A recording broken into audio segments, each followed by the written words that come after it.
Hola, ¿qué tal? Mil gracias por estar nuevamente en este capítulo de Ariel Explica. Hoy estamos a casi 4 meses de las elecciones locales y regionales, donde elegiremos más de 1.100 alcaldes, 32 gobernadores y elegiremos además alcaldes de las ciudades capitales.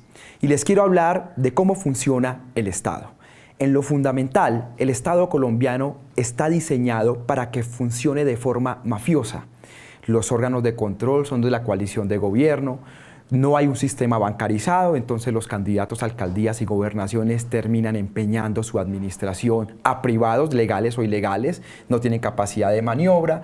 Hay partidos que venden avales, 200 millones de pesos puede valer un aval, y nuestros organismos electorales son terriblemente deficientes y politizados. Por ejemplo, Colombia no tiene un tribunal electoral. Por ejemplo, los magistrados del Consejo Nacional Electoral son elegidos por el Congreso. Es que yo elijo a mis amigos para que me vigilen a mí. Totalmente ineficiente. Les invito a que me acompañen en estas 3 explicaciones. Les había dicho en la introducción que el Estado colombiano está diseñado para funcionar de forma mafiosa y promover la corrupción institucional en las elecciones y en el ejercicio de cargos públicos. Les quiero dar estas 3 explicaciones. Primera explicación, el periodo preelectoral y electoral.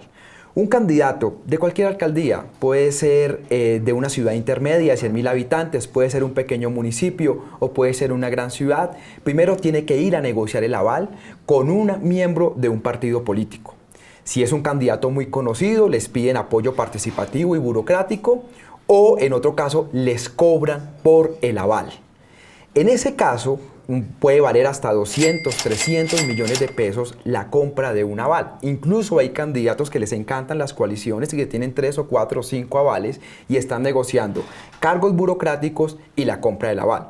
Algo más dramático, que en principio parecería que defendería la democracia, es el famoso, o son los famosos movimientos que recogen firmas. Y esto se hace, son candidatos tradicionales, súper conocidos, que van a tener avales de todos los partidos, pero esto se hace para hacerle trampa al sistema electoral, porque cuando usted recoge firmas puede comenzar la campaña 2 o 3 meses antes y así, como se dice popularmente, mamarle gallo al sistema electoral. Fíjense ustedes el caso de Germán Vargas Lleras, en su momento en las presidenciales. Aunque tenía el aval de Cambio Radical, él dijo que iba a recoger 5 millones de firmas para llenar todo el país de vallas, de propaganda, de gente con camisas y así poder ganarle ventaja a los otros candidatos. Ese es el primer momento, cuando tú consigues el aval, vas y buscas plata para pagar ese aval, quedas empeñado con ese partido político y luego, que es el segundo momento, tienes que conseguir plata para la campaña electoral. Luego viene un segundo momento, que es la campaña electoral. Y aquí pasan 2 situaciones. Por un lado, hay unos topes en las campañas electorales. Esos topes, en general, son burlados fácilmente porque el sistema colombiano no está bancarizado. Se dice, no, son 700 millones, 800 millones, pero hoy la gobernación de La Guajira puede valer 3 o 4 millones de dólares. El ñoño Elías en su momento se gastó 15.000 millones de pesos para una campaña a Senado, así que nadie vigila los topes. ¿Qué es lo que pasa? Que el candidato, usted como ciudadano o yo no tengo 3.000 millones de pesos para competir por una alcaldía en Jumbo o en Palmira o en Bello, Antioquia, no los tengo. Entonces, además de empeñar mi candidatura, mi ejercicio ya en la alcaldía o la gobernación con el partido político, lo tengo que empeñar con privados, que los hay de 2 tipos. Los privados legales, empresarios, contratistas, que piden el 10 hasta el 25% en los contratos, o los privados ilegales, que son narcos, que es cuando financian literalmente campañas. En ambos casos, el efecto es el mismo, cooptan el Estado y se vuelve un Estado corporativo. Así, cuando el alcalde, el gobernador, llega, tiene una deuda de 3.000, 4.000, 5.000 millones de pesos, y lo primero que tiene que hacer es pagar las deudas al partido político, que generalmente se lo piden puestos burocráticos, y a los contratistas. ¿Cómo se pagan las deudas? Pues obviamente con contratos. ¿Y esos contratos a qué están inscritos? En el plan de desarrollo. El plan de desarrollo lo aprueba el cuerpo colegiado, en el caso de alcaldías, los consejos municipales, y en el caso de departamento, las asambleas departamentales. Entonces, lo que tengo que hacer yo es además ir a cooptar a ese cuerpo colegiado y coger a los concejales y decirle, mire, te ofrezco tantos contratos o te ofrezco tantos puestos laborales y tú me apoyas el plan de desarrollo. Y entonces, el alcalde o el gobernador elige las mesas directivas de ese consejo o asamblea de diputados. Y saben que esos mismos cuerpos colegiados son los que eligen los órganos de control, Contraloría y Personería. Por ejemplo, ustedes sabían que el actual Contralor de Bogotá fue el gobernador de Boyacá, está metido en el escándalo de Odebrecht, pero como es muy amigo de Cambio Radical de Vargas Lleras, que hace parte de la administración de Enrique Peñalosa, lo eligieron. Es decir, la administración eligió a un amigo para que lo vigile. Entonces, los órganos de control no existen, terminan siendo de la coalición de gobierno. Y ustedes me van a decir, ¿y la Procuraduría? Pues yo les hablé del senador al que uno va y le negocia el aval. Pues el senador neutraliza a los procuradores regionales que generalmente son puestos a dedo para que no pase nada. No funciona Procuraduría, no funciona Contraloría y no funcionan Personerías porque son de la coalición de gobierno. Luego viene una tercera parte. Entonces ya hablamos de la entrega de avales, de cómo le hacen trampa al sistema electoral, hablamos de los organismos de control que en la vida real no existen, hablamos de cómo los alcaldes y gobernadores empeñan sus administraciones a privados, legales o ilegales, es una democracia corporativa, y ahora pues obviamente nos falta hablar del órgano electoral, lo que llaman órgano electoral. Y aquí sí es que esto es un desastre absoluto. La cabeza del órgano electoral, hay como 3 cabezas, pero una de las cabezas es el Consejo Nacional Electoral. El Consejo Nacional Electoral no tiene presupuesto propio, depende de la registraduría, no tiene delegaciones regionales, es decir, no puede investigar nada in situ, pues no tiene cómo hacerlo.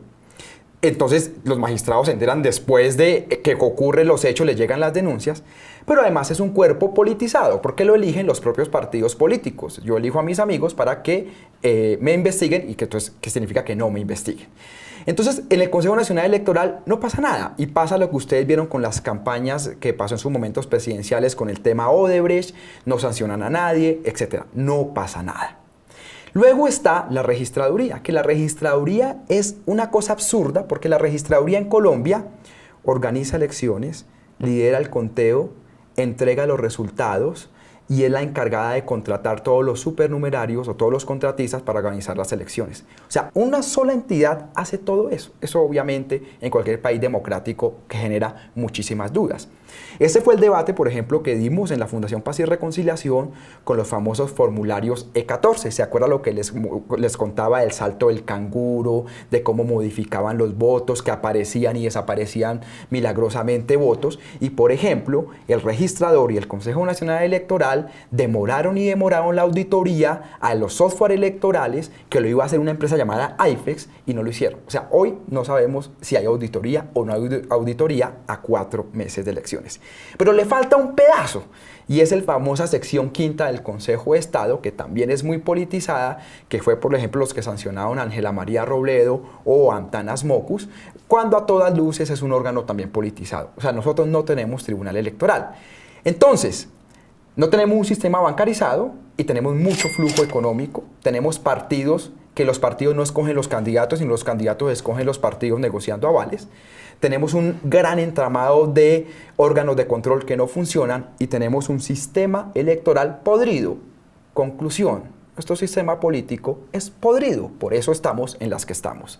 Mil gracias, síganos en las redes sociales, en Ariel Explica en Instagram, Ariel Ávila Martínez en Facebook, Ariel Analiza en Twitter, las redes de la Fundación Paz y Reconciliación, Pares Colombia, en todas las redes sociales. Mil y mil gracias por acompañarnos en este programa.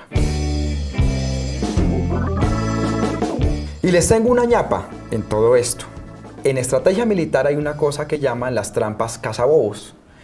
En temas electorales también las hay. El gobierno de Iván Duque, como todos los gobiernos anteriores, anuncian una cosa que llaman el plan elecciones, que es blindar las elecciones. Y usted va a ver que van a hacer un despliegue inmenso, policías, ejército.